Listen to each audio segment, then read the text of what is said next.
A wave exploded against the stone pillars of the Gray Cliff Bridge, sending a spray of salt water high into the night like a warning flare. The ocean below was invisible now, erased by rain, wind, and mist. The cyclone didn't howl, it growled, deep and relentless, shaking the cables of the bridge and making the lanterns flicker like fragile candles. Harris McAllister stood inside the control room of the old lighthouse tower a few hundred meters away. The lighthouse, once a proud navigator's beacon, was retired like him. Now it was his home, his workshop, his fortress against silence.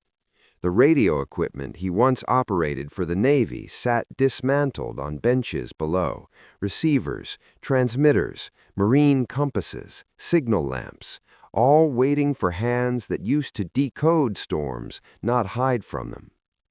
He could feel the vibration of the wind through the tower floor. Can you imagine a silence loud enough to make a storm feel like company? That was Harris's life for 7 years. No crew chatter, no radio static, no one calling his name, just the ocean breathing outside his window. A sudden flash of lightning burned the landscape white.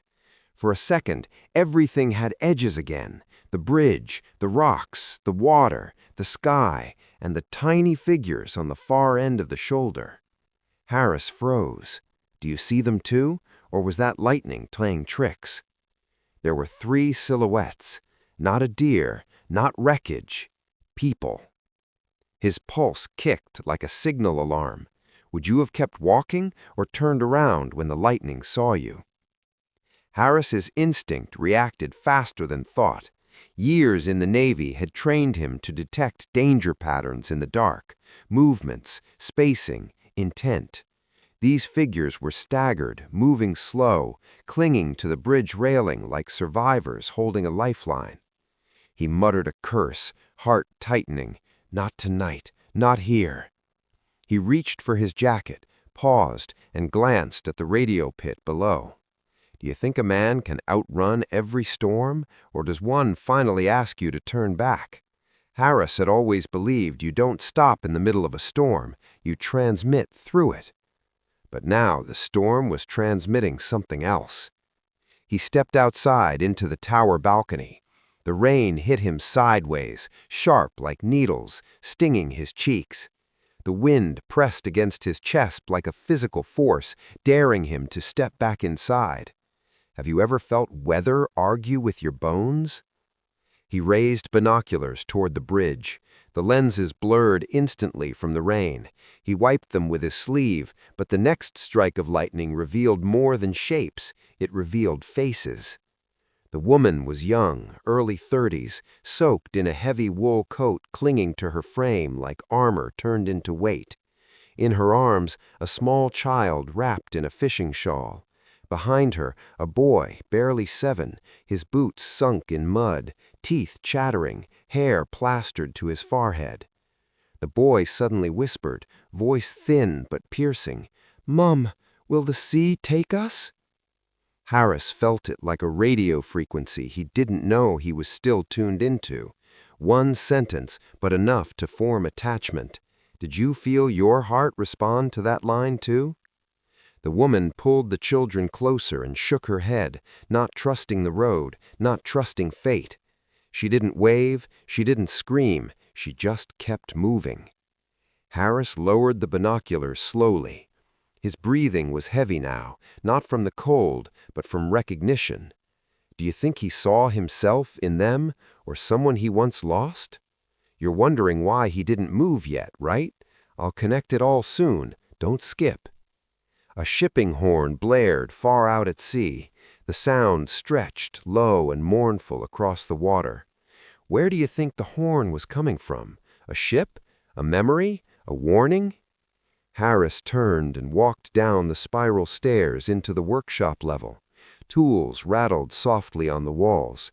He grabbed his oilskin coat, storm boots, and the keys to his small motor rescue boat, docked behind the lighthouse at the Fisher's Slip. He paused again before stepping out. The heater hummed behind him, warm and useless if he stayed. Do you think purpose warms you faster than fire? He finally stepped out of the tower door into the storm. The cyclone pushed against him like a hand saying, "Turn back," but he pushed forward anyway. Where would you have stepped if you were him? Back inside or toward the bridge? His boots splashed through puddles reflecting broken moonlight. The shoreline roared. The wind smelled of seaweed, rust, and coming change. He reached the boat, untied it, and the small engine sputtered alive, coughing like an old friend waking from sleep. Do you think old engines have souls or just stories? The engine cut through black water toward the bridge shoulder. Waves slapped the hull, but the engine held. Do you think the engine was trembling like he was? He navigated by memory and sound, the way he used to navigate by radio coordinates. The bridge edge appeared ahead. The silhouettes were still there, still moving, still fighting. Do you think they heard the boat before they saw it? Do you think hope makes a sound? Harris steered closer, eyes locked on them. No speeches, no hero stance, just a tired man, retired from war, being drafted by a storm into humanity again. And the biggest question still hung in the rain-heavy air. Will he stop, or will the night swallow the moment before he decides? One more immersive beat, then the real connection begins. Stay till the end, don't skip. The real truth will connect every mile. The boat didn't glide, it rustled the sea. Each wave slammed the hull like an impatient fist, spraying cold salt into the air. Harris kept one hand on the throttle, the other braced against the vibration of the engine. Behind him, the small family sat, squeezed together on the padded bench he'd bolted in himself months ago. Do you think he built that seat knowing one day someone would need it? The woman's name was Ilara Finn, and she held her daughter May against her chest like a human life jacket. The boy, Callum, pressed close to them, his small palm resting on his sister's boot, just to confirm she was still there. No one spoke yet. The wind spoke enough for all of them. Where do you think silence feels safer? In the storm or after it passes? Harris adjusted course, steering away from the violent mouth of the open sea and into the calmer inlet that curved behind jagged cliffs toward the harbor's edge. The engine growled low but steady. The lighthouse behind them blinked weakly through the rain, his last point of origin. The bridge ahead was the point of collision, and somewhere between them, a decision was turning into a bond. Have you ever been carried by a stranger without knowing their story? Callum's teeth chattered, but his eyes stayed open, absorbing every detail of Harris's profile, the stubble silvered by age, the oil stains on his coat, the way his shoulders didn't flinch even when the boat did. Do you think courage is louder when it's quiet? A wave splashed harder than the rest, and May stirred, fever-warm and exhausted. Ilara lifted her head, rain sliding down her face like grief trying to escape. "I'm sorry about the mud," she said, barely audible. "We're not used to being rescued by sea." Harris didn't turn yet. Sea doesn't rescue. It just decides not to take you. Did you feel that line land softly, like an oar dipping instead of striking? The harbor finally appeared, small fishing vessels huddled together like frightened animals, masts clinking gently in the wind. Harris tied the boat with practiced knots. Adele-like generosity wasn't in his vocabulary, but precision was. He helped them step onto the slick dock, boots sinking softly into wet wood. Where would you have stepped first? Toward shelter or toward warmth? He guided them up the narrow pier to the glow of a humble sign, the Lantern Pier Cafe, open all night. Light leaked from the windows, golden and forgiving. Inside, warmth waited like a different climate entirely. Can you hear the storm calming like their heartbeats? Yes, you can, because it already was, just quieter now. Don't skip. I'll connect every echo soon. The door chimed as they entered. The cafe smelled of broth, damp rope, and wood polish. Sailors in heavy coats sat scattered around like silent constellations, mugs steaming in their hands. Their eyes drifted toward the family, then toward Harris, then back to their plates. No one judged. The sea had already done the judging. Harris pointed toward the back. Showers are there, towels in the crate. Don't look at the price board. Callum finally spoke again, softly. Sir, do boats ever get tired? Harris paused, glancing at him. Only when no one believes they can still run. Do you think he meant the boat or himself? You're wondering again, right? Stay close. The story is listening back to you, too. While the family showered, Harris ordered quietly from the counter. He didn't sit yet. Sitting meant staying. Staying meant attachment. Attachment meant vulnerability. And vulnerability was something he thought he'd retired from, too. But the family returned, hair damp, but faces cleaner, shoulders softer. Ilara carried a canvas tote, her only luggage. Inside were woven nets, repair threads, and tiny radio parts she'd salvaged from old harbor jobs. Food arrived, soup bowls, oat bread, hot milk, honey slabs, but no one touched a spoon until Ilara broke the ritual. She split the bread with deliberate care, giving the largest piece to May and Callum. Then she poured milk into a small tin cup for her son first. Harris finally sat. Do you think respect makes a seat warmer than heat lobs? He watched her hands move, disciplined, purposeful, maternal, skilled. Those were not beggar hands. Those were craftsman hands, temporarily drafted into survival mode. He noticed the way she mended Callum's torn scarf edge before feeding herself. He noticed how she inspected the vintage marine radio mounted near the window, eyes narrowing with muscle memory. You used to repair these? Harris asked, nodding toward the radio. I restored them, wove the nets for trawlers, too. My husband didn't leave by choice. The sea kept him 2 winters ago. Do you think the sea keeps people or returns them eventually? Harris didn't respond immediately. He just let the silence breathe between them, like warm fog on cold glass. He recognized honor when he saw it, because honor was the only thing he had left too. Where would you have taken them next? Another answer waits ahead. Stay with it. Don't skip. The morning didn't arrive gently. It unfolded slow at first, like a letter being opened with hesitant fingers. Violet light spilled over the harbor, revealing puddles still trembling from the night's argument between wind and sea. The storm had packed up its loudest anger, but it left its tension behind, humming in the air like a held breath. Harris stood outside the lighthouse tower, checking the rope lines he'd tied hours earlier. His workshop lights were still on, a yellow glow fighting the pale morning. Behind him, the cafe was waking up too, wiping tables, stacking mugs, pretending nothing historic happened there last night. Do you think ordinary places know when they witness extraordinary human moments? A truck engine growled on the dirt road leading up from the cliffside. Not the deep baritone of a semi, not the steady hum of a rescue boat. This was a fast engine, impatient, modern, carrying urgency instead of purpose. Do you think engines reflect the people who drive them? A dark green Range Rover Defender splashed through a shallow trench and stopped with a dramatic jerk in front of the lighthouse gates. The tires exhaled gravel and mud like punctuation. The door swung open before the engine even cooled.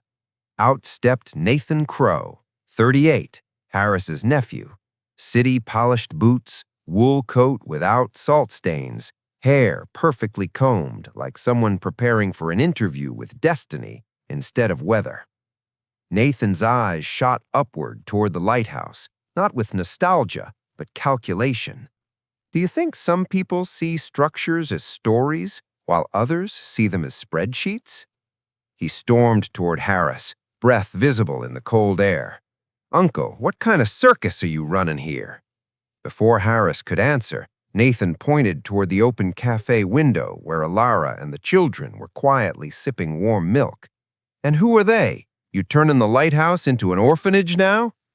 Do you feel that shift? The one where a story stops being about the rescued and suddenly becomes about the rescuer?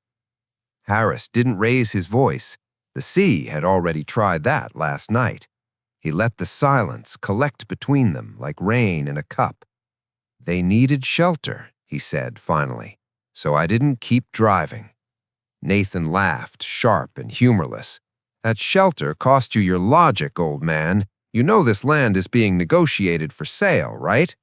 Harris's brows tightened. Do you think he ever imagined someone would say the word sale while standing in the shadow of a lighthouse he built his life around? What sale? My name is on the deed. I haven't signed anything. Nathan stepped closer, voice lowering into something colder. You don't need to sign, Uncle. A tourism consortium wants this cliff, boutique hotels, glass view cafes, heritage tours. They're offering a fortune, and I'm filing for your mental evaluation today so I can manage the transfer.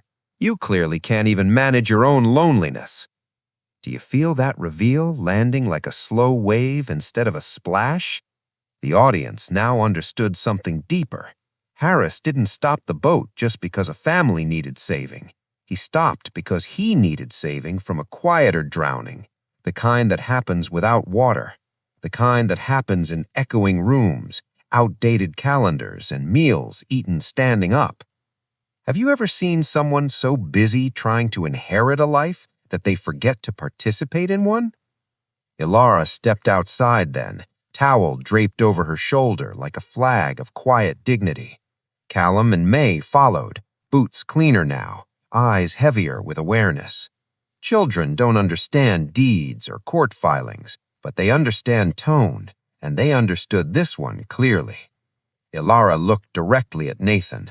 Sir, this lighthouse is not a ruin, it's a wound, and workshops don't die from rain, they die from abandonment. Do you think she meant the lighthouse or the man standing beside it? Nathan scoffed, turning toward Harris again. You hear that? Even your charity guests think you're broken. Harris exhaled, and for the first time the sound carried age, not weakness, age. Nathan, he said, there is no shame in being out of practice. There is shame in assuming practice can't return. He stepped toward the workshop doors and rested his palm on the rusted metal frame. This place used to decode storms. Maybe last night it decoded me. Do you think the lighthouse drafts people back into life when they're ready or when they're needed? Nathan backed toward his vehicle, realizing intimidation was useless against a man who survived oceanic wars, grief, and solitude. This isn't over, he said. Judges trust documents more than rescue boats. Harris nodded calmly. And I trust craftsmanship more than judges. The engine roared again as Nathan sped away toward the courts he believed in. But belief had already changed addresses that morning. It was no longer in the courthouse. It was here, inside the hum of an old workshop waking up, the soft breathing of children who felt temporarily safe, and a retired radio operator being quietly recruited back into meaning. You're wondering how this confrontation will resolve, right? I'll connect it all soon. Don't drift away. Dawn didn't carry the victory yet. It only carried the possibility of it. The sky looked washed, rinsed in thin pearl light, like a canvas waiting for its first honest stroke. The ocean was calmer now, but the lighthouse still stood, bruised, streaked with salt, wood swollen from the night it was tested. Harris opened the workshop door slowly, not to check machines, to check whether purpose was still standing where he left it. The lamps flickered softer today. No urgency, no panic, just light doing its job. Ilara approached him from the pier cafe side, holding a rolled piece of paper. The storm had taken many things last night, but not her steadiness. We want to stay 1 week, she said, not because you carried us in, but because we can carry something back. Do you think the best homes are inherited or exchanged through effort? Harris studied her eyes. They weren't asking for pity. They were asking for participation. He nodded once, one clean motion, a pact sealed without ceremony. That week began like a montage stitched by human hands. No dramatic soundtrack, only sounds that mattered. Brushes scraping barnacles from lower stone, oil cans kissing metal hinges awake, the radio pit humming its first steady frequency in years, weaving looms tapping like patient rain on fabric. Can you hear the rhythm of restoration, the quiet percussion of healing? Callum carried a bucket almost too heavy for his frame, but dignity doesn't ask for size. May polished the lantern glass, breath fogging the surface before her sleeve cleared it again and again. And little Rowan, who once whispered one line into a cyclone, now narrated the smaller storms of repair. "We're fixing the voice of the sea," he said one afternoon, smudged with grease. "Do you think the sea enjoys being spoken back to?" Harris didn't watch from a distance anymore. He worked beside them, not as a rescuer, as a craftsman reclaiming his own coordinates. By midweek, the lighthouse smelled different, less like abandonment, more like craftsmanship. The walls were scrubbed to their original sandstone freckles. The tower railings glimmered with fresh linseed oil. The workshop benches were sanded, wiped, reorganized. Tools hung like medals, not clutter. Have you ever noticed how clean spaces breathe differently? How silence sounds healthier when dust leaves? Then came the official visit beat, not announced by sirens, but by boots walking on gravel, practical, neutral, curious. 2 Coast Guard officers, 1 Harbor Authority inspector, and a Coast Community liaison stepped through the lighthouse gates.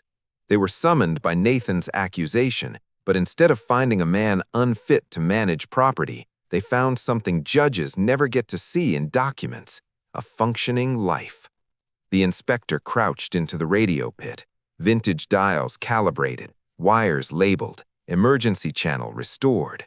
The officers glanced toward the children, fed, showered, sleeping on properly mounted hammocks, safe smiles earned through labor, not luck. Ilara handed the inspector the contract, signed, dated, official letterhead of the North Harbor Craft Authority. Restoration work for stay agreement, 1 week, paid lodging and skill exchange. Do you think Nathan expected paperwork to save him or expose him? The Coast Guard officers looked at Harris, then at the workshop, then at the contract. "No claim needed," one said. "The Arbor already hired him." Can you feel that moment, the one where misunderstanding folds into clarity like a repaired sail?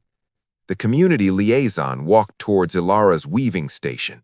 Ropes turned into handcrafted sailor belts, lighthouse-patterned knit beanies, net-stitched canvas bags. This is more than shelter. This is industry, heritage, and community. Harris stood taller, not proudly, simply accurately. Then the lighthouse stays, not because it was defended, but because it's now useful again. Nathan arrived that evening, expecting resistance. He found contracts, inspectors, functioning children, and a workshop legally reborn. His voice didn't rise, it evaporated. Some exits are louder when they're quiet. By the end of the week, the lighthouse had changed classification. Not a ruin, not an asset, a hybrid restoration studio. Vintage marine radio revival hub, hand-woven sailor gear atelier, wooden harbor decor workshop. Do you think buildings transform when the people inside them transform first?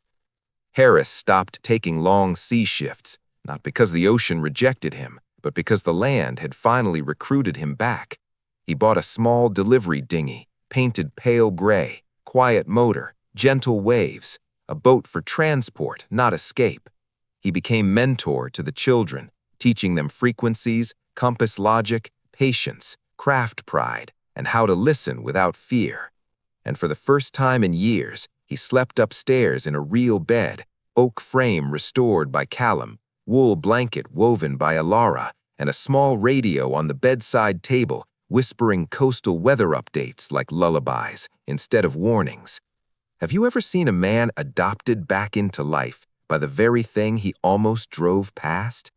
Healing isn't a twist, It's a return address, and Harris finally recognized his. The rain fell gently on the lighthouse balcony, a soft percussion on the metal railing and the wooden floorboards beneath Harris's feet. The sky was a slate gray, thick with clouds, but there was a silver thread of moonlight that cut through, reflecting on the wet surfaces like a quiet promise. Harris leaned on the railing, shoulders relaxed for the first time in decades. His eyes traced the horizon where the ocean met the sky, and for once he didn't feel the weight of the night, the storms, or the long years spent alone. Ilara stood beside him, one hand brushing a strand of hair from her child's face. Callum was fiddling with a small radio tuner, the soft hum of the device a lullaby against the rhythm of the rain. Rowan and little Isla were curled up under a thick blanket, their laughter peeking through as they whispered stories of sea creatures and imaginary voyages. Harris listened quietly, a faint smile tugging at his lips. Have you ever noticed how the presence of chosen family can make even the harshest storms feel like a distant memory? The lighthouse, once a monument of solitude, now hummed with life. The workshop below smelled of oil, wood shavings, and woven fibers. Tools were in place, radios lined up neatly, looms threaded and waiting. Every corner carried a memory, every object a story. Harris could feel it, the silent, steady pulse of belonging. Years passed like soft waves. The children grew under the rhythm of work and care, learning to mend, to weave, to measure, to listen. Harris became the quiet guide, sharing wisdom he had carried from oceans and storms. And when the time came, as it always does, he drifted from this life quietly, with the rain tapping softly on the balcony above, his hand resting gently on Ilara's shoulder. The lighthouse, the workshop, and the craft-filled haven were left in the capable hands of the family he had chosen. A scholarship fund was established in his name for Rowan and Isla, ensuring that their learning and creativity would always have roots and wings. The legacy wasn't wealth or land, it was the gift of safety, skill, and belonging. Did this story make you think about who you call family? Did it touch you differently than you expected, seeing life rebuilt through kindness instead of chance? Where are you watching from, and who in your life might need a hand to turn a storm into a safe harbor? The rain softened further, and the balcony quieted. Yet the story didn't end. There's another tale waiting, a mirror echo that deepens the feeling of human connection, the unexpected intersections of care, and the quiet power of one act of compassion. Another emotionally linked story continues after this one, where a wealthy man discovers a young girl quietly teaching his own child a lesson in patience, generosity, and understanding. You'll see how small kindness can ripple through lives, shift perspectives, and leave even the most privileged hearts humbled. Every glance, every moment in that story carries the tension and warmth of real human moments, and you won't want to miss it. Stay close. This next journey will connect to what you've just felt, the laughter, the courage, the careful rebuilding of life. It continues.